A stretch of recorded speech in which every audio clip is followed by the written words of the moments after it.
প্রকাশ্য দিবালোকে জনসমাবেশের মাঝে নেশাজাতীয় দ্রব্য বিক্রির উদ্দেশ্যে পকেটে নিয়ে ঘোরাফেরা করতেই বাজার ব্যবসায়ীরা হাতে নাতে ধরে ফেলে নেশা কারবারি অর্জুন বৈদ্যকে।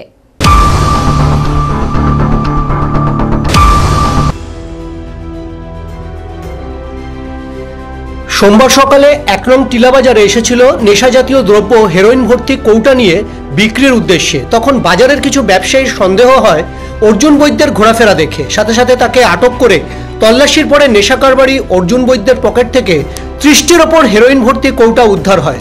এরপর ১ নং টিলাবাজারের পোস্টে বেঁধে রেখে খবর দেয় বিলোনিয়া থানাতে।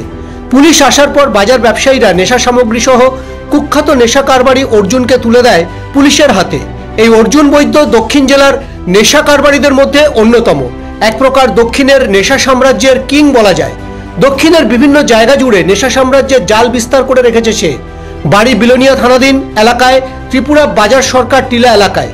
এই এলাকায় প্রমিলা বাহিনী লোকজনেরা কুখ্যাত নেশা কারবারি অর্জুনকে হাতে নাতে ধরে নেশা সামগ্রী সহ বারবার পুলিশের হাতে তুলে দেওয়ার পর কিভাবে পার পেয়ে যায় গুঞ্জন রয়েছে বিলোনিয়া জুড়ে।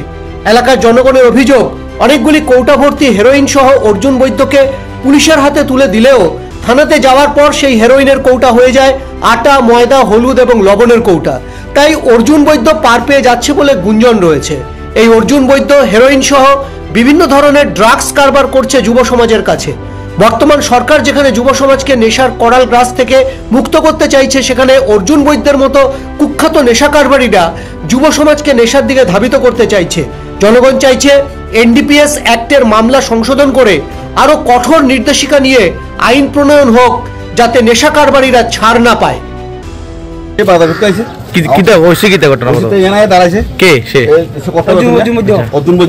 সেখানে আগে দাঁড়ানোর পরে আমাদের এখানে মাংস আমাদের ছোট ভাইয়ের বাগিনা, আমরা ব্যবসায়ী এখানে তারা আছি, বাগিনা আছে মাংস দোকানদার, তার পকেটে চেক করছে, তার পকেটে চেক করার পরে অন্তত না গেলে 30 থেকে 40টা কোটা পাইছে। এরপর আমরা তারা এখানে দূরে বান্ধে রাখছি, রাখানোর পরে আমরা তারা পুলিশের হাতে, প্রশাসনের হাতে আমরা তুলে দিচ্ছি। এখন আপনারা কি চান? আমরা তার বিচার চাই, যাতে মানে বিচার হোক। কারণ সমাজের সমস্ত সমাজের যত ছেলেবেলা আছে সবাই নষ্ট হয়ে যাচ্ছে, তারা এই এসব ছেলেরা যাতে শাস্তি হইলে আমরা চাই। সে কি আগে ধরা গেছে পুলিশের? না, আমার কাছে এই প্রথম ধরা গেছে। আগে পুলিশের কাছে নিজস্ব সংবাদদাতা, এশিয়ান টাইমস।